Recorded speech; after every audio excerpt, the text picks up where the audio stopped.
My husband's body wasn't even cold when his brother asked me about the house. I was still in my funeral dress, sitting in our front room with cold tea untouched on the side table, when Charles leaned in and whispered, "Did he ever change the deed?" I looked at him like he'd spoken another language. He tapped his temple, as if that would help me understand. "You know, in case you ever need help managing things now." My husband had been in the ground less than 5 hours. I didn't cry at the funeral. Everyone thought I was in shock, maybe even numb with grief. But the truth was, I felt nothing. I stood next to the casket, accepted cold hands and insincere murmurs. "He was such a strong man. He adored you. You must be devastated," and nodded like a woman playing her part. But I wasn't devastated. I was free. I just didn't know it yet. That evening, when everyone was gone and the quiet came crashing in, I walked the length of the house like a stranger. Same rugs, same furniture. But it felt different. Hollow, almost. I was still in that black dress. I hadn't eaten since morning, and my feet took me to the door I never dared touch in 52 years of marriage. His office. It had always been locked. Always. I used to think it was because of medical files and patient confidentiality. That's what he told me, back when I still believed things. But even after he retired, the door stayed locked. He'd go in after dinner, stay for hours. Sometimes I heard him talking to himself. Once, when I asked what he was working on, he said, "You wouldn't understand. Don't fuss." I stood in front of that door now. It was a plain wooden thing, dark mahogany, with a brass handle. Nothing remarkable, except that it had been the only part of this house that didn't belong to me. I pressed my hand against it. Cool to the touch. Locked, of course. I could almost hear his voice behind me. "That's not for you." How many times had he said that? About his work, his papers, his thoughts. And now he was dead. The next morning, I called a locksmith. I didn't ask Charles. I didn't tell my children. Just found a name online and scheduled an appointment. The man came that afternoon. He was in his 40s, polite, didn't ask questions. Took him 15 minutes. "The lock's old," he said. "Hadn't been changed in years." Of course it hadn't. Control doesn't evolve. It calcifies. When the door finally creaked open, the smell hit me first. Not rot or mildew, just age. Dust, leather, something else I couldn't place. The room was immaculate.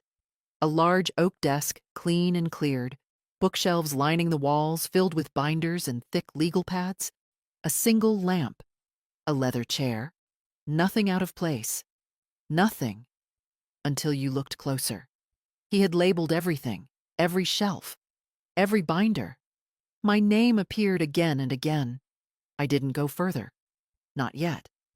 I stood there, hand still on the doorknob, staring into a space that had always been forbidden. And now it was mine. But it didn't feel like a gift. It felt like a challenge, or maybe a dare. And I wasn't ready. Not that night. So I closed the door, but didn't lock it.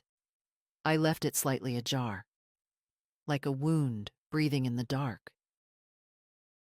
I didn't sleep that night. Not because of grief, not because of fear, but because of the door. I kept thinking it would creak open on its own, that some memory, or ghost, would crawl out from that room and sit on the edge of my bed like it used to be him. But nothing came, just silence, and the occasional tick of the hallway clock. By morning, I was exhausted. The kind of exhaustion that lives in your bones. I made tea but forgot to drink it. I stood in front of the mirror in my robe and barely recognized the woman there. Hair like melted silver, thin lips pressed together, a tired defiance in the eyes. I hadn't felt like someone in control of her life in years, maybe ever. By noon, I gave in. I walked back down the hallway and pushed the door open all the way. The air inside hadn't changed. Neither had the smell. Old paper, furniture polish, something medicinal underneath. I stepped in slowly, almost respectfully, like I was entering someone else's grave. The desk was the first thing I approached. It was heavy, walnut, well kept. A glass paperweight sat in the center. Underneath it, a cream envelope with my name. Evelyn. Handwritten, neat, familiar. He always had good penmanship, controlled, like the rest of him. I opened it with stiff fingers. No letter, just a list. Typed. Signed. Instructions for Evelyn Grace upon my death. Contact Charles immediately to handle all financial accounts. Do not attempt to access my office. Legal matters will be resolved separately. Continue psychiatric treatment as previously arranged. All decisions regarding the estate to be coordinated through executor. Avoid stress. Focus on routine. Take medications as prescribed. No, I love you. No, thank you for the years. Just tasks, orders, from the grave. I sat down in the leather chair, slowly. Let the paper fall from my hand. It slid to the floor without a sound. He'd been planning this, even now. Still telling me what to do. Still assuming I'd obey. I opened the top drawer of the desk. Neat folders, labeled meticulously. E.g., finances. E.g., medications. E.g., appointments. Row after row, like case files on me. I pulled one at random. Inside, copies of prescriptions I didn't remember agreeing to. Notes in his handwriting. Increase dosage if agitation returns. Dated 5 years ago. What agitation? Another file held letters. My letters. Ones I'd written to my sister, my friend Caroline, even old birthday cards I'd mailed. All of them had been opened, scanned, some with notes in red ink. Concerning tone? Mentioned sleep disturbances. He'd been watching me. Not in the poetic sense. In the clinical, methodical, obsessive sense. The room was a shrine to his control. I moved to the shelves. Every binder was labeled by year, some by month. E.g., Behavior Log 2013. E.g., Schedule Monitoring 2016. I pulled one. Inside, typed notes. June 3rd. Evelyn stayed out longer than usual at store. Unexplained. September 14th.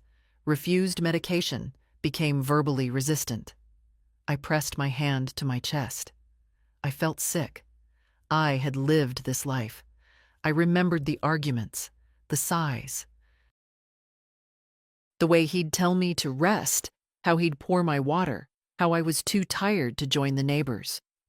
All of it had been orchestrated? I sat down again, my knees weak.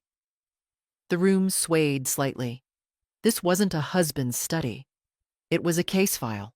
A case he'd built against me, piece by piece, for years. And I'd never once thought to question it. The afternoon light shifted. The shadows grew long across the floor. The envelope still lay where it had fallen, his handwriting like a scar across the cream paper. He hadn't left me a letter. He'd left me instructions. And for the first time in my life, I had no intention of following a single one of them. The safe was behind the curtain. I hadn't noticed it the first time. Too caught up in the paper trail on the desk. But when I returned the next morning, coffee in hand and a steadier pulse, I saw the edge of a brushed steel door tucked behind the velvet drape. A wall safe, medium-sized, familiar. He used to joke about it. A man needs one secret in his life, he'd say, with that tight half-smile he reserved for parties. I thought he meant old love letters, a bottle of whiskey. Something harmless. Not this. I ran my hand over the keypad. 4 digits. No clue. I sat in the chair again. The room was too quiet. Too symmetrical. Every inch felt curated, like I wasn't in a house but inside a thought he'd constructed for me to live in. I looked around. The books on the shelf weren't just for show. He had journals, not medical ones, not quite personal either, just records. One was labeled E.G. Behavioral Notes. I opened it. March 7th, displayed resistance to suggestion about church attendance. Tone sharp. Recommend reinforcing structure. July 12th, increased fatigue. May need vitamin adjustment or check thyroid. Monitor over next 2 weeks. October 2nd, cried during breakfast. Possible hormonal shift? Maintain medication. Watch for escalation. My tears weren't even mine. He turned them into data. Symptoms. I was never Evelyn. I was a subject.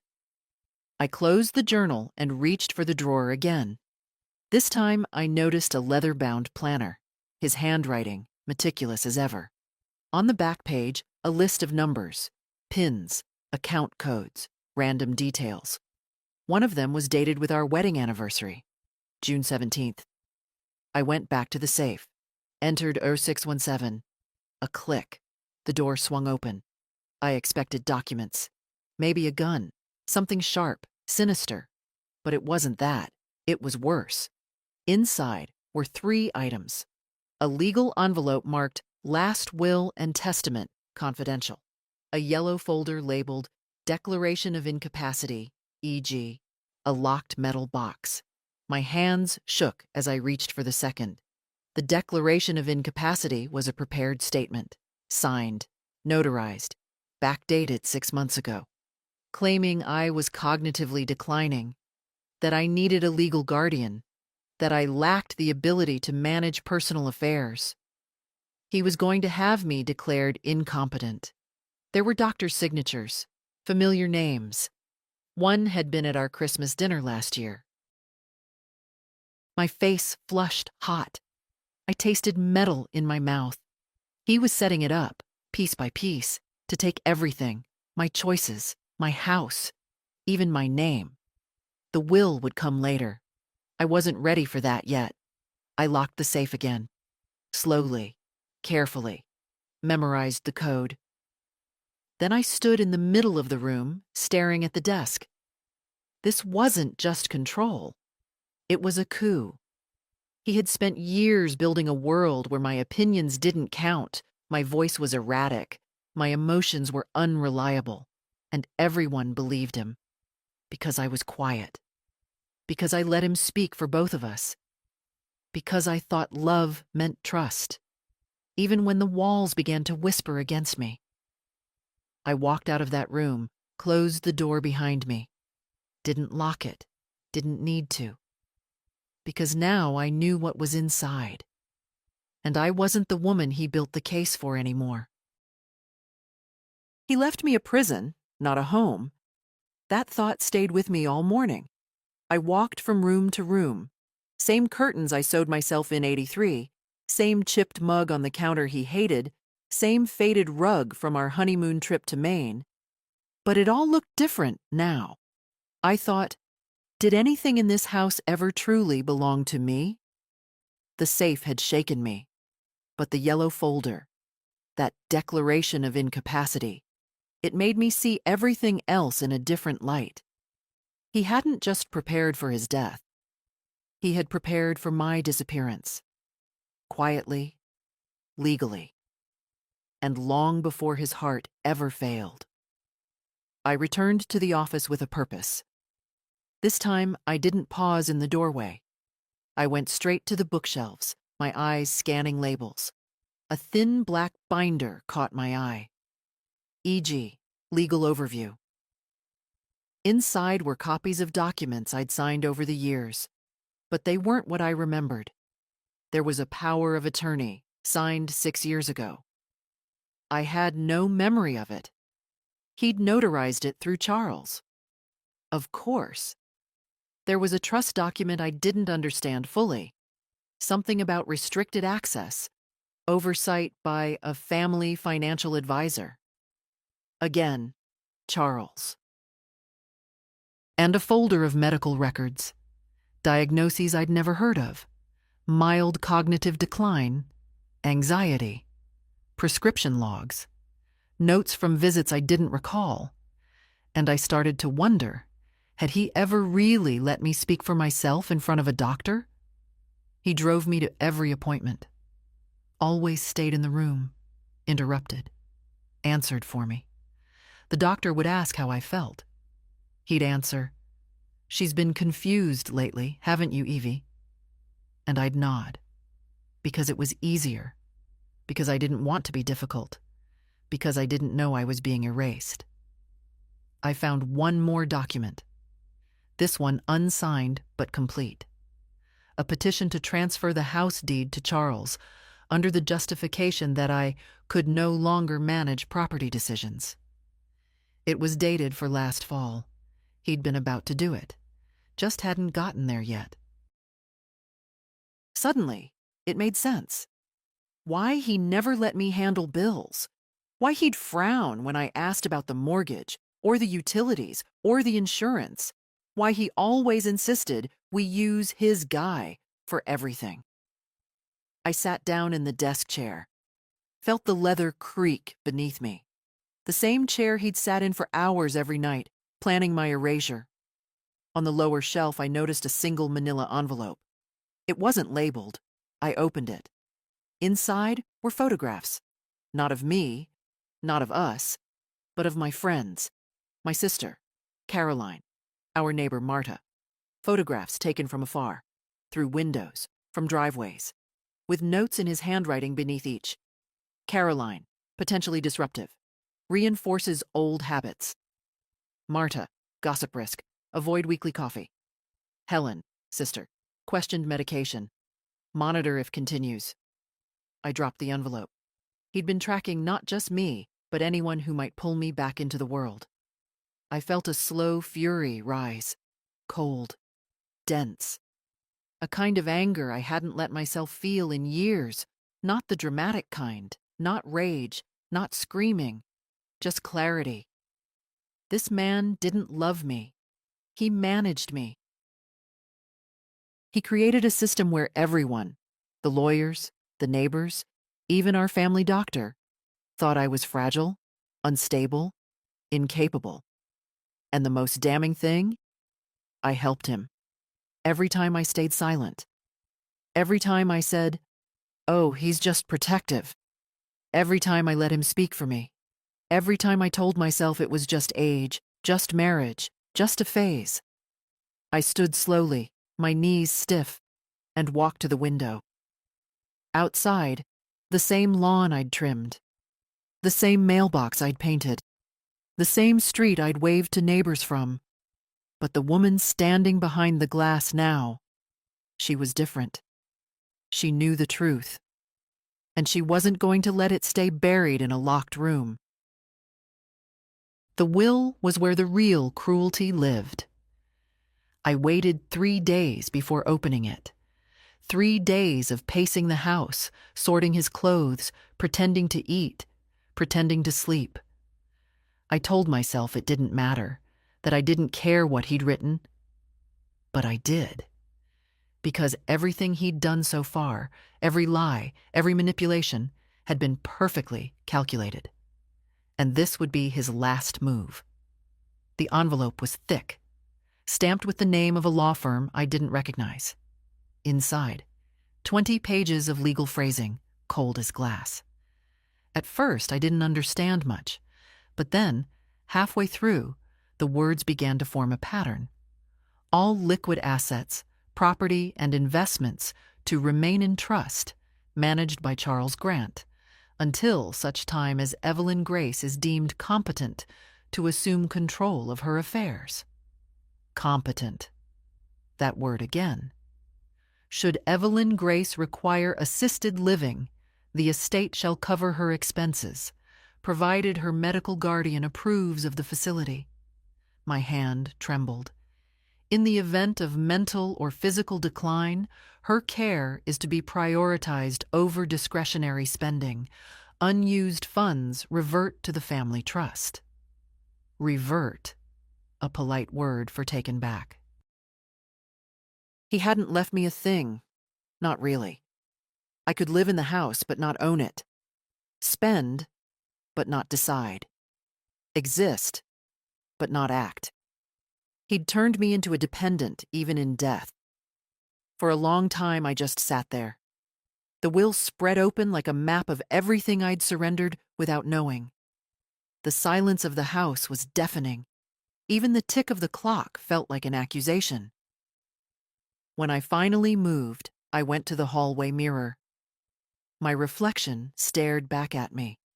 Small, pale, shoulders curved inward. But beneath the frailty, I saw something unfamiliar. An old, slow-burning steadiness. He'd wanted to control me from the grave, but the grave had no say anymore. I took the will, folded it neatly, and slid it into my own file drawer. Then I wrote on the folder in block letters, E.g., evidence. That word gave me a strange comfort. Evidence, proof, not feelings, not memories, facts. Something that could be shown, defended, used. By late afternoon, I'd made a list. People to contact, things to find out. Charles's name was on top. When I called, his tone was cautious, oily. Aunt Evelyn, I've been meaning to reach out. You're the executor, I interrupted. A pause.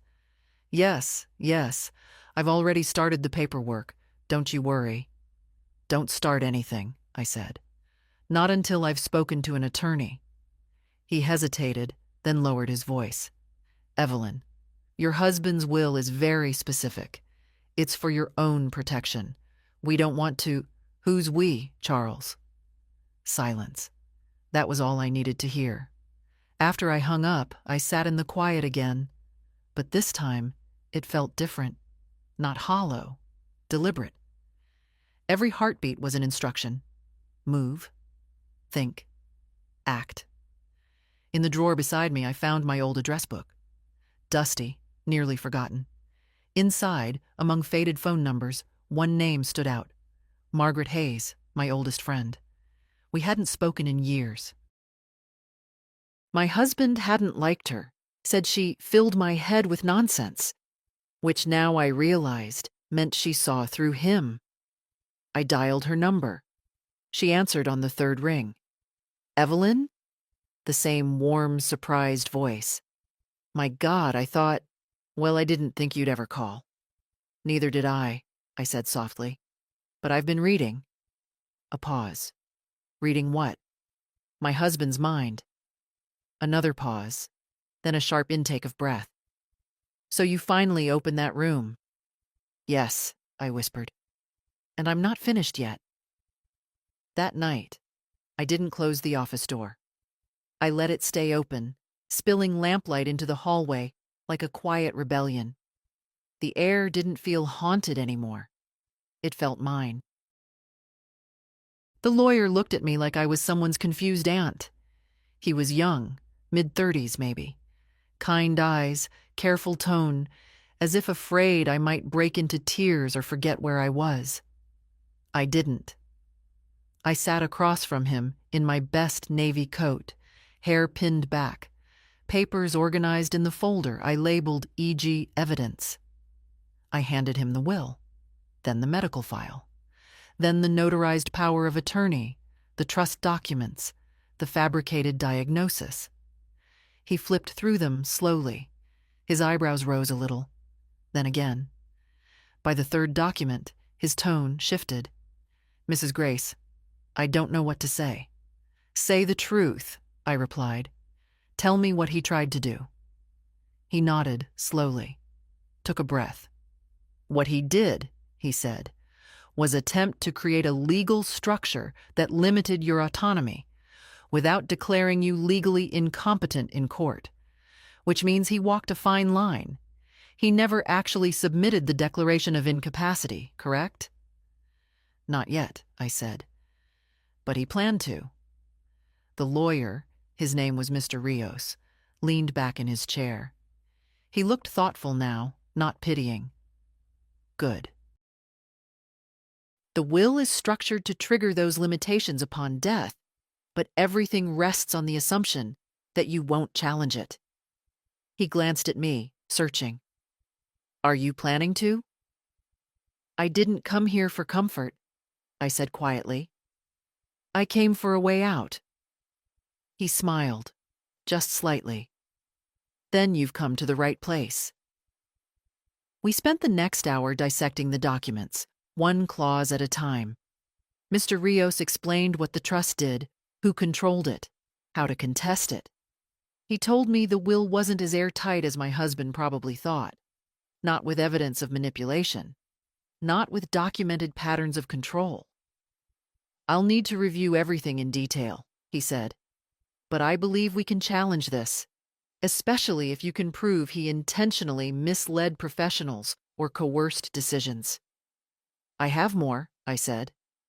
Photographs, journals, logs, medical records I never agreed to. He blinked. Bring it all. The more the better. As I gathered my things, I paused. There's something else, I said. Yes? I don't want just to break the will, I said. I want to be the one who writes the next one. Mr. Rios nodded slowly. We can arrange that. When the trust is dissolved, the assets will return to your control. You'll be free to decide everything. Everything.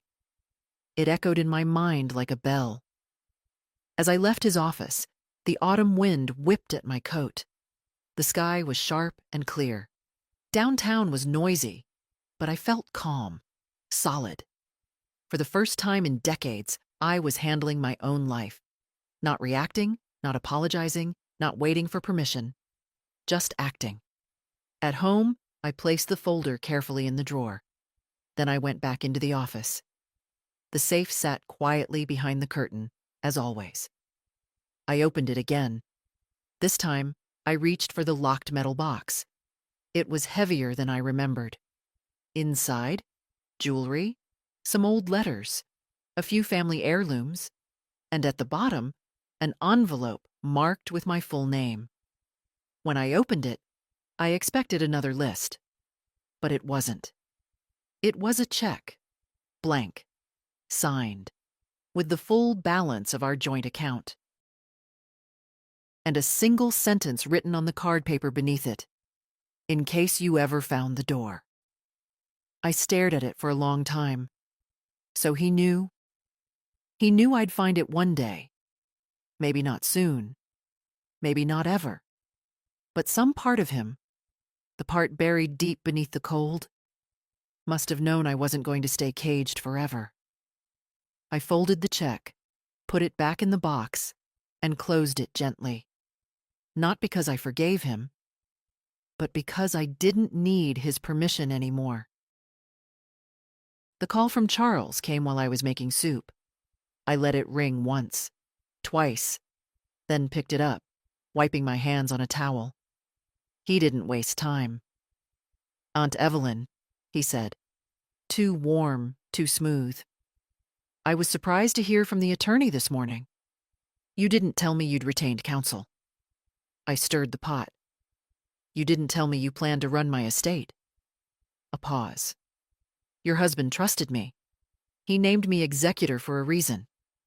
Yes, because he knew I wouldn't fight. He was wrong. Another pause. Longer this time. I imagined him frowning, calculating how much patience this conversation was worth. You don't have to be hostile, he said finally. We're family. I'm only trying to make sure you're taken care of. I laughed. I couldn't help it. Taken care of, I repeated. Charles, I've been taken care of for 50 years. It nearly killed me. His tone tightened. You're not thinking clearly. There's a reason the documents include oversight. Uncle Thomas was concerned about my mind, I cut in. Funny. Every doctor I've seen in the last year says it's sharp as ever. But you wouldn't know that, would you?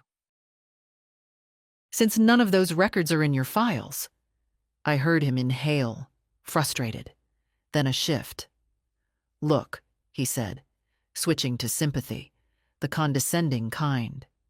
You're grieving, I get it. But overturning a trust, contesting a will, it's going to cost time and money. If you just let me handle things, your name's not on anything anymore, I said. I've revoked your access. I've filed the paperwork. And I've hired someone smarter than both of us. Silence. Then, coldly, you'll regret this. You don't know how hard this gets. I didn't flinch. You don't know how hard it's already been. I hung up. My hands shook as I set the phone down, but not from fear. It was something else. Adrenaline, maybe. That rush of saying what should have been said years ago, of not flinching, of not apologizing for being awake. The next morning, Mr. Rios called with updates. We've filed the motion to freeze the trust, he said. Your nephew can't make any moves until the hearing. We'll start preparing for contestation next. What happens if we win? I asked. You gain full legal and financial independence, control of the estate, the house, everything. Everything. There was that word again. That afternoon, I opened the office windows. First time in years. Let the air in, let the dust out. I took down the curtains, the heavy ones he'd insisted on, and threw them in a garbage bag. Then I pulled the photographs off the wall. His degrees, his awards, all framed like declarations of power. I wrapped them in old towels and boxed them, put the box in the garage, not out of hatred, out of space, because I needed room to breathe. In the corner of the office sat a filing cabinet I hadn't dared open yet. It looked ordinary, brown, dented. But something in me knew it mattered. I forced the drawer. Inside, more files. Folders labeled with initials. Women's names I didn't recognize. Their addresses, birth dates. My breath caught. One folder, M. Hayes, had photographs of Margaret, my friend. The one I'd just reconnected with. Notes in his handwriting. Persistent influence. Discouraged Evelyn from routine. Advised therapy cessation. He'd documented her like a threat. Another file. C. Franklin. Caroline, my friend from church. She stopped calling years ago. I thought life just got in the way. Observed repeated mention of freedom, potential destabilizing influence. I sat down slowly. He hadn't just watched me. He'd monitored anyone who reminded me who I was. He knew. He knew all along that I was still in there, still whole, still dangerous to his design. That's why he worked so hard to convince the world I was weak, because he was afraid. And he was right to be. Margaret cried when I showed her the folder with her name on it. Not out of fear, not from shock. Just a quiet, old grief. The kind that says I knew, but I let it go. We sat in her sunlit kitchen, 2 cups of tea between us, the file open on the table. She turned each page slowly, notes in his handwriting, surveillance dates, a typed memo he'd written to himself. Margaret remains a disruptive factor. Recommends against contact. Escalate narrative of forgetfulness if needed. Narrative. He'd built a story about me, and about anyone who tried to reach me. I always wondered, Margaret said softly, why the last time I called you were so dull, hollow, like you were underwater. I looked at her hands, still strong, still her. Because I was. She closed the file. And now? Now I'm breathing again. We talked for hours. Not just about the documents, or the will, or Charles, but about the years in between, the quietness that settled into me, The way I stopped going to book clubs, stopped meeting her for lunch, stopped laughing with my whole face. "I thought maybe you were sick," she said. "Or depressed." "I was managed," I said. She reached across the table and took my hand. "You're not alone, Evelyn." It took everything in me not to cry. Not because I was sad, but because I'd forgotten how it felt to be believed. When I got home that afternoon, a letter was waiting in the mailbox. Thick envelope, no return address. My name written in the handwriting I'd lived with for most of my life. I opened it on the kitchen counter. Inside, one sheet of paper. "You are lost without guidance. Don't destroy what little you still have. Stop this now, or the world will see what I always saw." No signature. But I didn't need one. The language was familiar, tight, condescending, full of veiled threats and false concern. He had written it before he died. I knew that in my bones. He'd left it for Charles or someone else to send if I stepped out of line, like a posthumous slap. But it didn't land. Not anymore. I folded the paper once and placed it in the fireplace. It caught quickly, burned silently, and in the flicker of its death, I said aloud, "For no one, and for everyone, you don't get to tell my story anymore." That night, I pulled a box out of the closet. The one with old photo albums, letters, bits of who I'd been before him. Before I bent my spine to fit the shape he needed, there I was, on a beach, laughing. Paint on my hands in the kitchen. Margaret and I in ridiculous hats. Caroline and me dancing on her back porch. That woman was still in there. She'd just been buried under paperwork and prescriptions and 1,000 little cuts called concern. I stayed up until morning, writing. Not a diary, not a confession, a plan. For every document he filed against me, I'd write a truth. For every lie he left behind, I'd plant something living. And when the time came, when court arrived, when decisions were made, I wouldn't just bring evidence. I'd bring me. Charles showed up on my porch 3 days later, uninvited. It was early evening. I'd just poured myself a glass of wine. The first in years that didn't feel like a secret. The knock was hard, hurried. I opened the door slowly. He stood there in a suit, sleeves wrinkled, hair out of place. He looked like a man unraveling. "I need to speak with you," he said, not even trying to smile. "Then speak," I answered, not moving from the doorway. "Inside." "No." He glanced around as if worried the neighbors might see him. "Fine," he muttered. "You've made this very complicated, Aunt Evelyn." "You mean I've interrupted your inheritance?" His jaw tightened. "That's not what this is about." "No? Then tell me what it's about." He hesitated, just for a second. Then he pulled a folded sheet from his coat pocket and held it out. I didn't take it. "Your husband gave this to me a month before he died," Charles said. "Instructions? Contingency plans. He wanted everything handled with dignity, with respect for your condition." "My condition," I repeated flatly. He went on. "He feared you'd do something irrational, that you'd lash out in confusion. We were trying to protect you. By taking away my home? It's in the trust," he snapped. "The law." "I've seen the law," I cut in, "and I've hired someone who actually respects it." He shifted again, sweat forming at his temple. "You're going to lose, Evelyn," he said, low and mean. "You're going to burn through the estate fighting this, and in the end, you'll still be alone." I leaned against the doorframe, calm as I've ever been. "I've been alone for years, Charles. You just didn't notice because I was polite about it.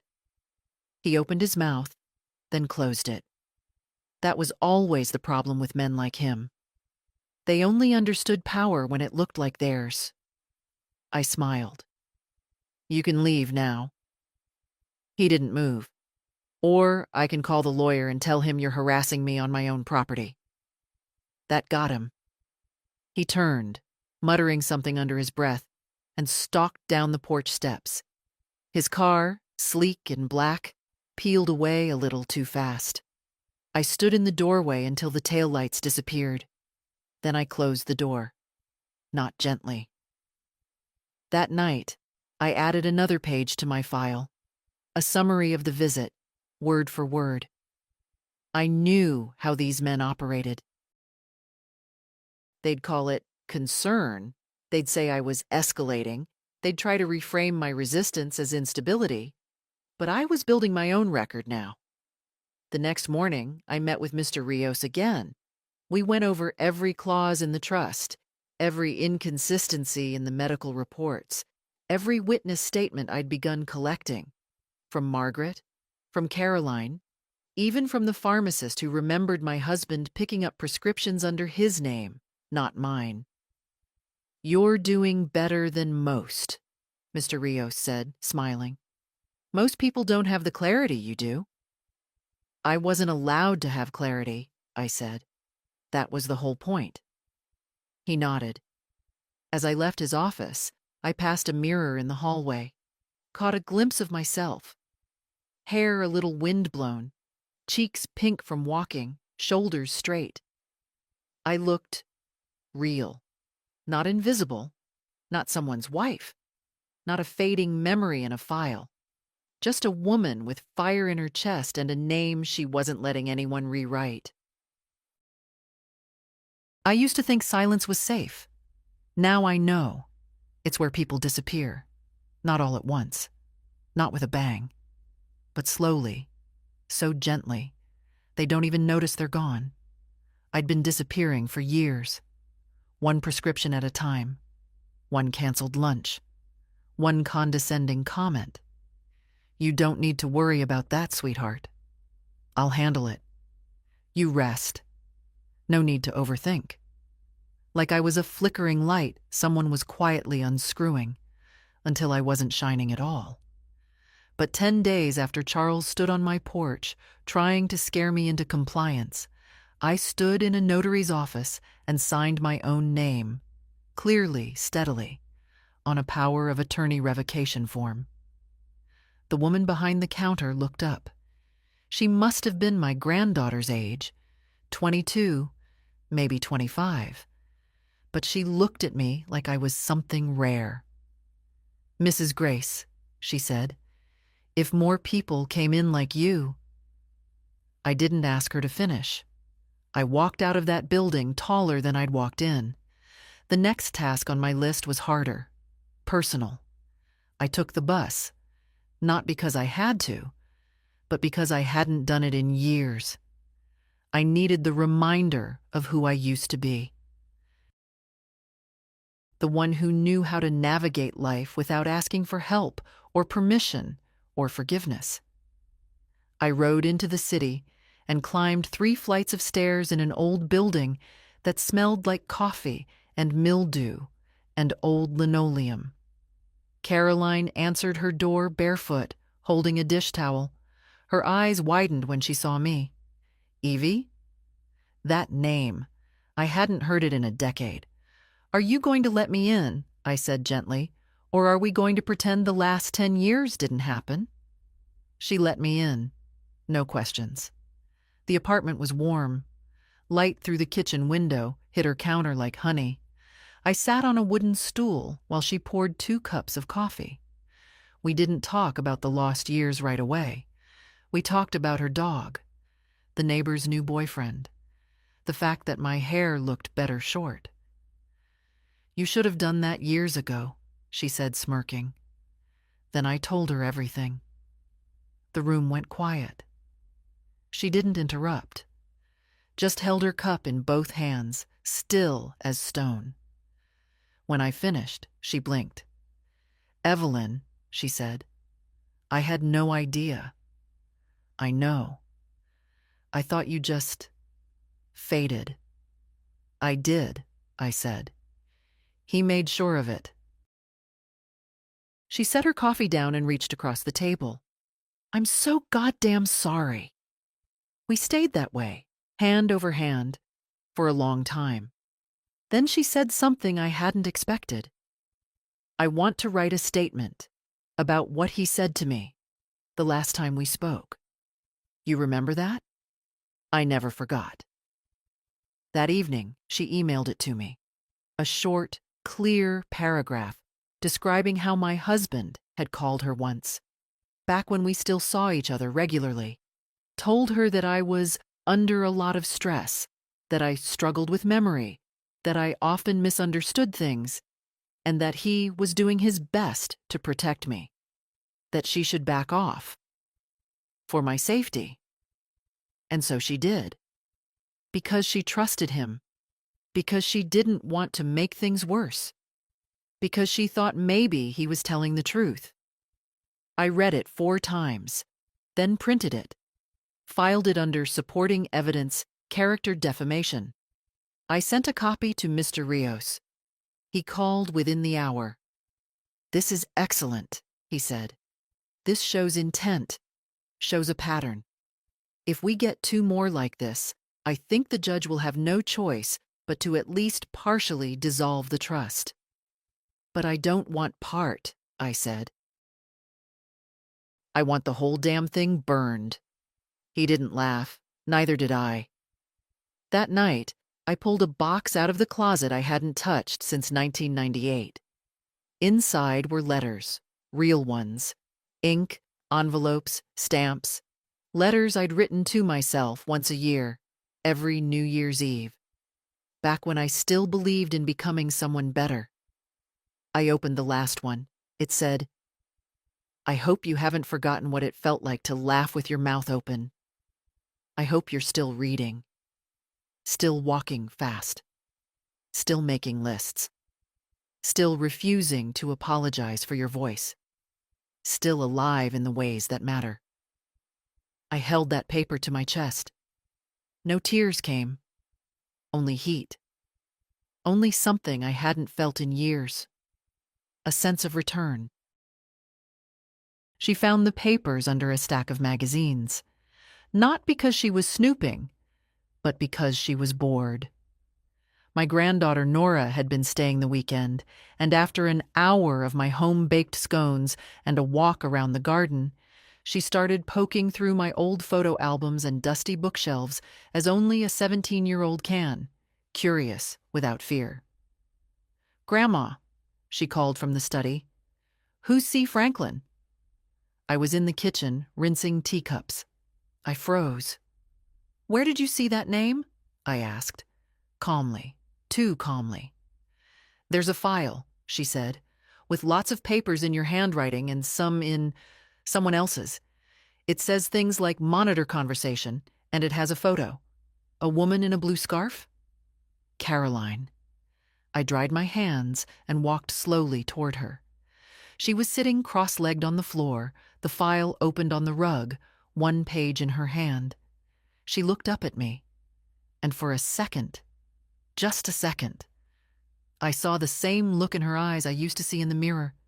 Confusion, hurt, disbelief. I sat down beside her. The joints in my knees cracked as I folded myself beside the mess of papers. Put that down, sweetheart, I said gently.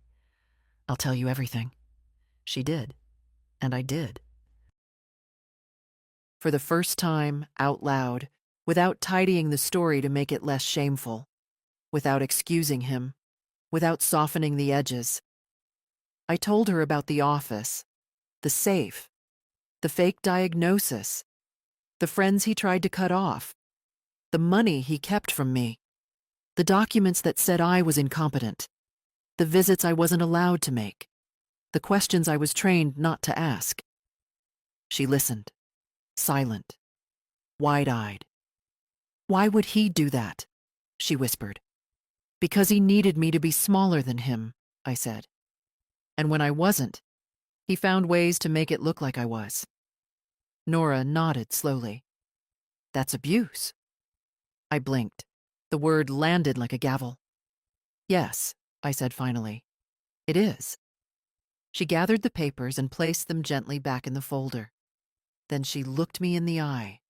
And this child, this teenager with her black painted nails and sharp brain and no tolerance for lies, said, "He was wrong about you." And just like that, something broke open in me. Something I didn't know was still locked. Later that night, after she'd gone to sleep in the guest room, I sat at the kitchen table and pulled out a clean sheet of paper.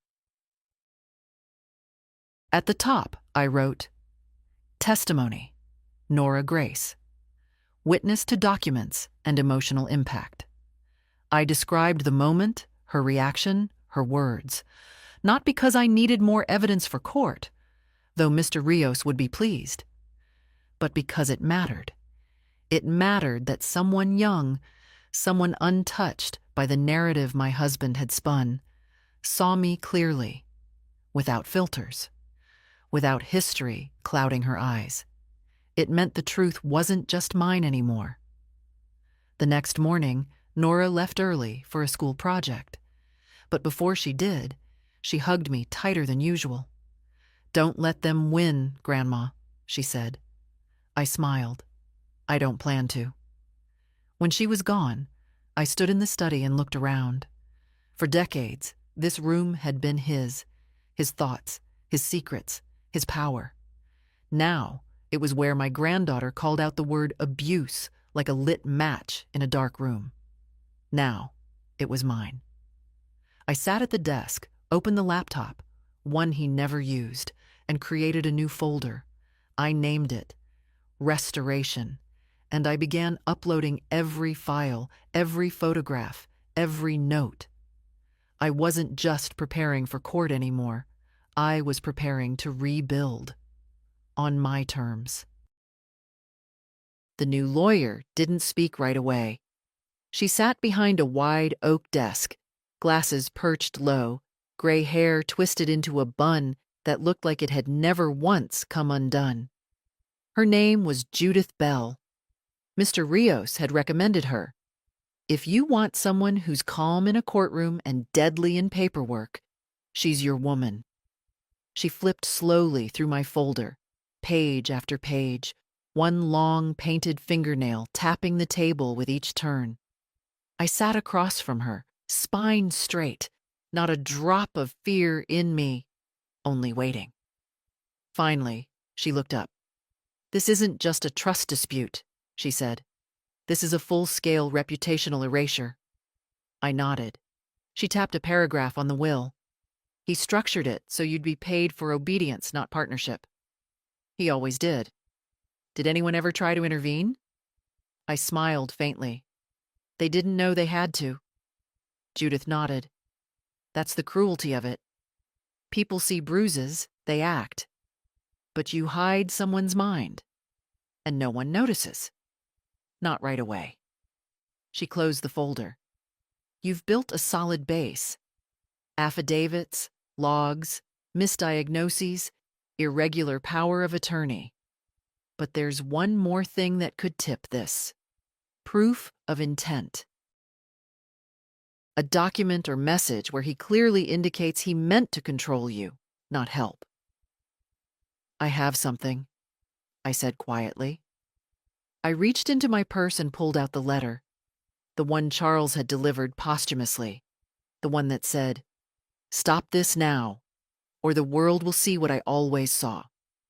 Judith read it once, then again. Then she smiled. Not kindly. "Oh," she said. "He made our job very easy." We spent the next hour discussing strategy. There would be a preliminary hearing in 3 weeks. She'd petition to suspend Charles's executorship, file a motion to dissolve the trust, submit evidence for financial abuse and coercive control. "Will I have to speak in court?" I asked. "Yes," she said, "but you won't be alone." That night, I sat by the fireplace, folder in my lap, the pages almost warm from my hands. I kept thinking about something Caroline had said in her affidavit. He made everyone believe she was fragile, when really she was the strongest woman in the room. I thought of Nora, looking at those files with fire in her voice, of Margaret saying, "You're not alone," of Mr. Rios telling me, "You're clearer than most clients half your age," of Judith quietly placing the letter in a file labeled admittance. They saw me, and still they weren't half as important as what I saw in myself now. The next morning, I walked into the local library, the one I hadn't visited in 15 years, and asked for the event room. The librarian blinked. "Are you hosting something?"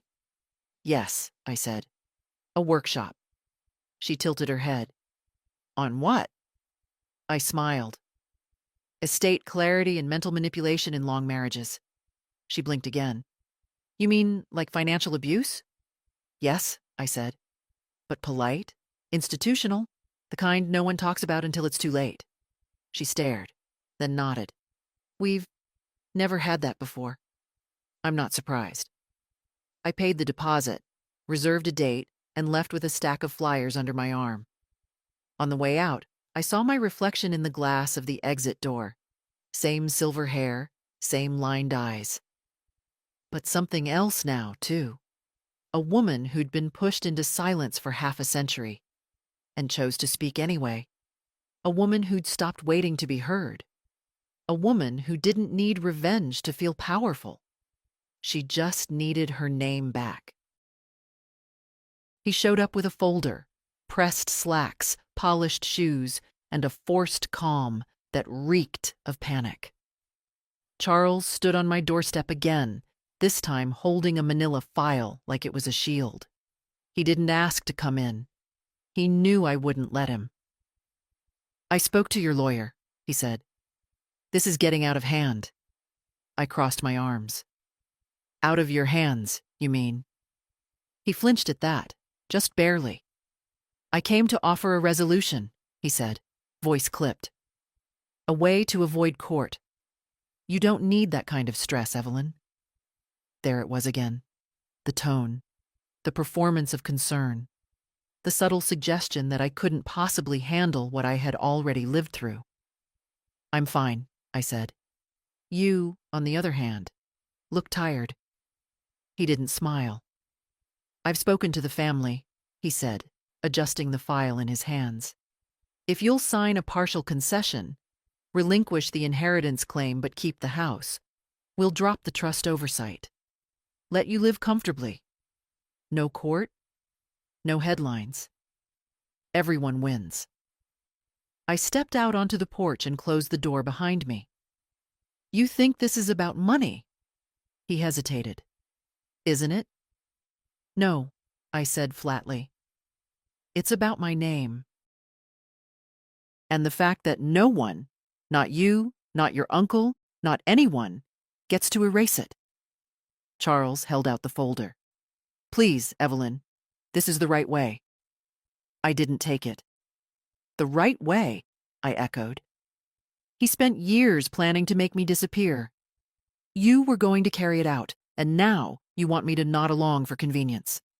It was never personal. It was my life, Charles." He blinked, and for the first time since this began, he looked uncertain. Not shaken, not sorry, but unsure. Like he couldn't understand how this had turned on him. "You were always quiet," he said. "You never argued. You never—" "Because I was surviving." He looked away. "You all thought I was soft," I said, voice steady. "But I was waiting, watching, gathering. Now I have truth, and you have damage control." He stepped back. The file in his hand drooped slightly, the papers inside beginning to slide. I didn't offer to catch them. "You still have time," he said quietly, "to make this simple." I looked him in the eye. "So do you." He turned, folder clutched to his chest like a wounded thing, and left without another word. When the door closed behind me, I locked it, not out of fear, out of clarity. Later that afternoon, Mr. Rios called. "Just heard from their legal team," he said. "They're getting nervous. Offered a settlement." "I don't want a settlement," I said. "I told them as much."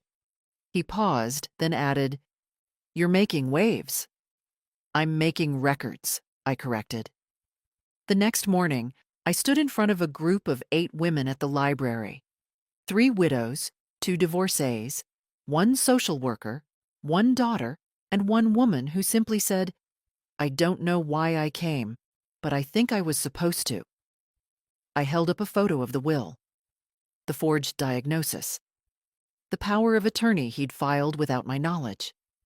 Then I spoke about control that wears a smile, about marriages where silence is rewarded and questions are punished, about being groomed into helplessness with praise and stripped of power in the name of protection.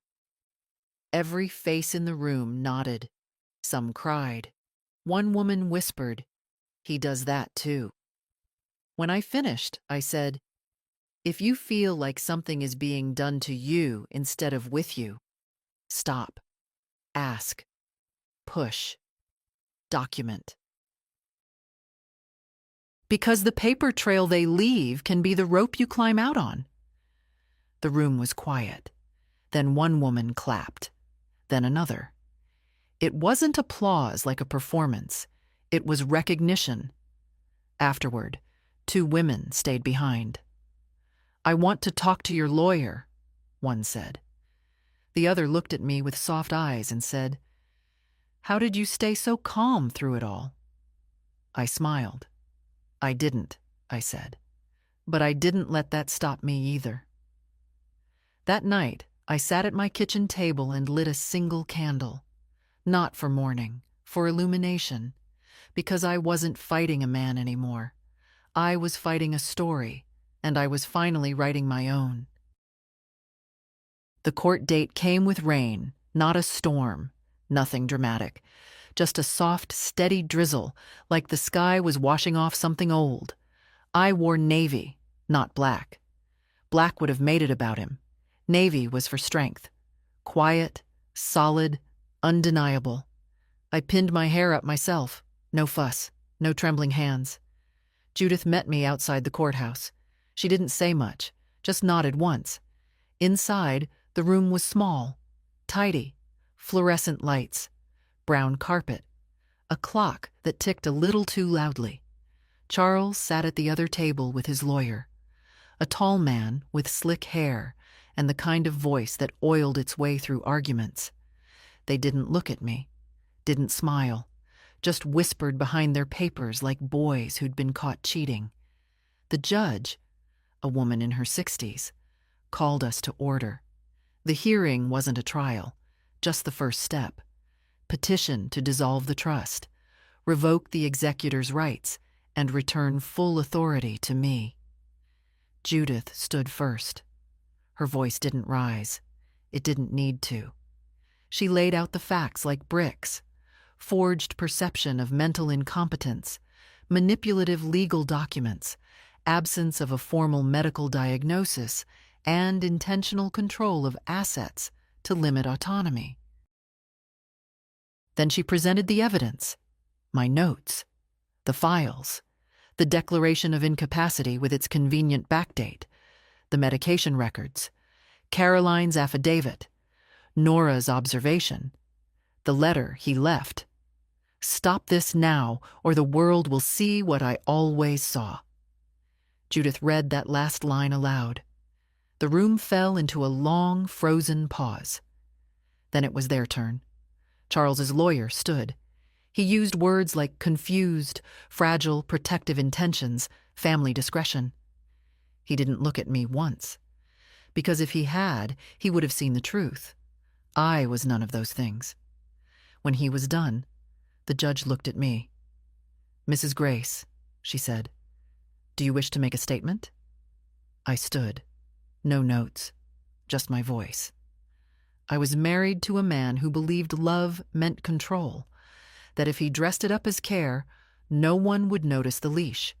He planned my decline like a retirement package, structured, hidden, tidy. And the worst part is, for a long time, I agreed with him. Not because I was weak, because I was tired, because I thought marriage meant yielding, because I thought silence was respect. I took a breath. But then I opened the door. Another breath. And what I found wasn't love. It was a case file on my life. He had erased me, legally, emotionally, financially, and I didn't even notice. Until I did. And once I did, I couldn't go back. I looked the judge in the eye. I'm not here to be angry. I'm not here for revenge. I'm here to take back what was always mine. The judge nodded once, then recessed for deliberation. 30 minutes later, we returned to the courtroom. Her ruling was short, firm. The trust is hereby dissolved. The named executor is removed. All assets, property, and legal authority return to Evelyn Grace.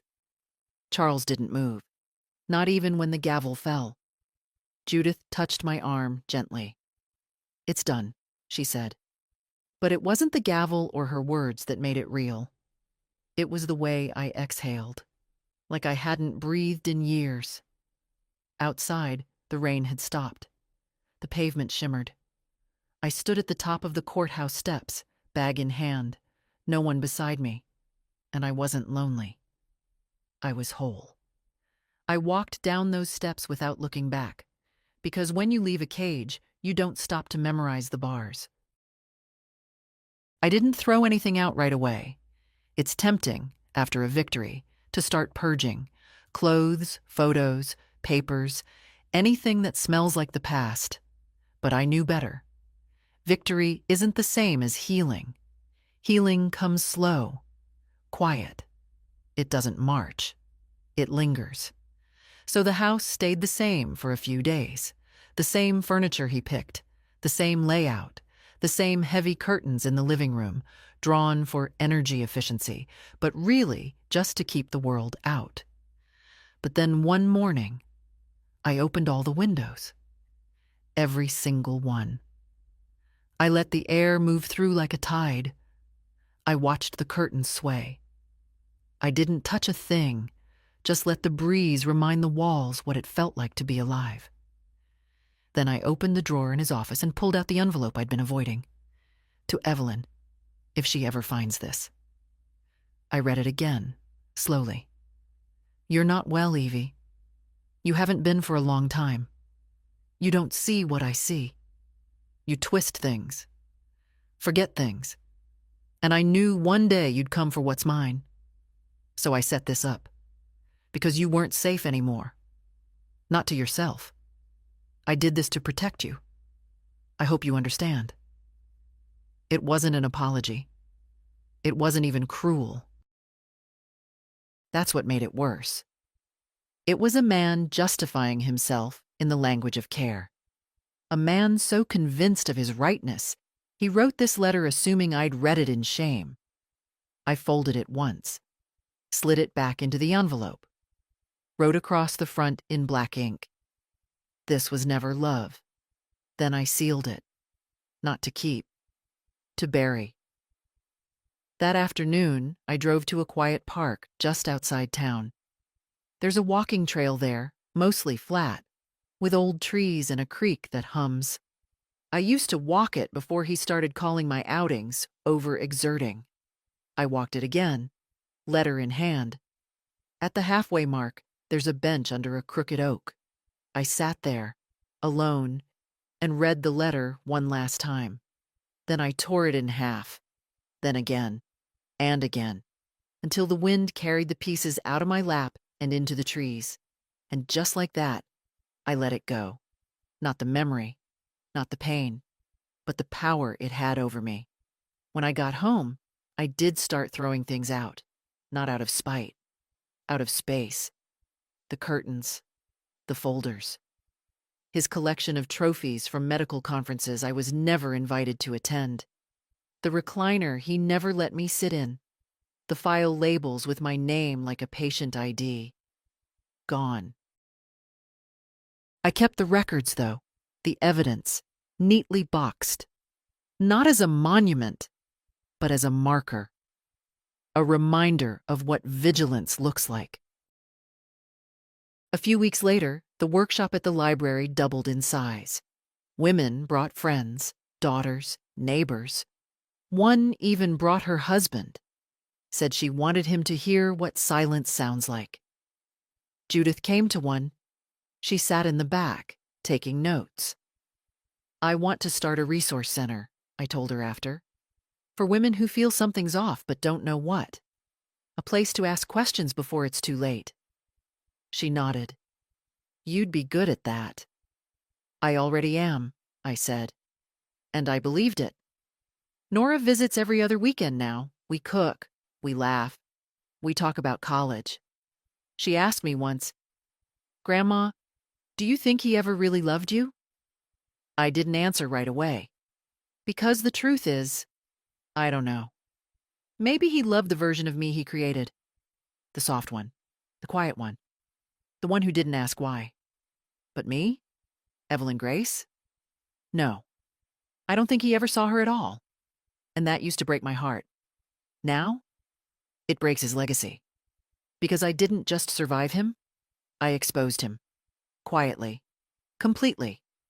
I dismantled the system he built with folders and charm and concern. And I did it not with rage, but with truth. I kept a copy of the court ruling in a small frame by my bed. Not because I need proof, because I like remembering the day the silence ended. The day my voice, soft, aged, persistent, became louder than his ghost. If you're reading this, if you're nodding along, then maybe it's your time too.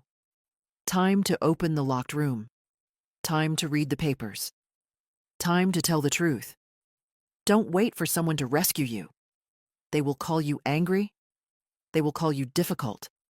They will say you're remembering wrong. Let them. Because you know. And now you speak, and we hear you. Like this story? Share it. Someone else might need to know they're not crazy, just controlled.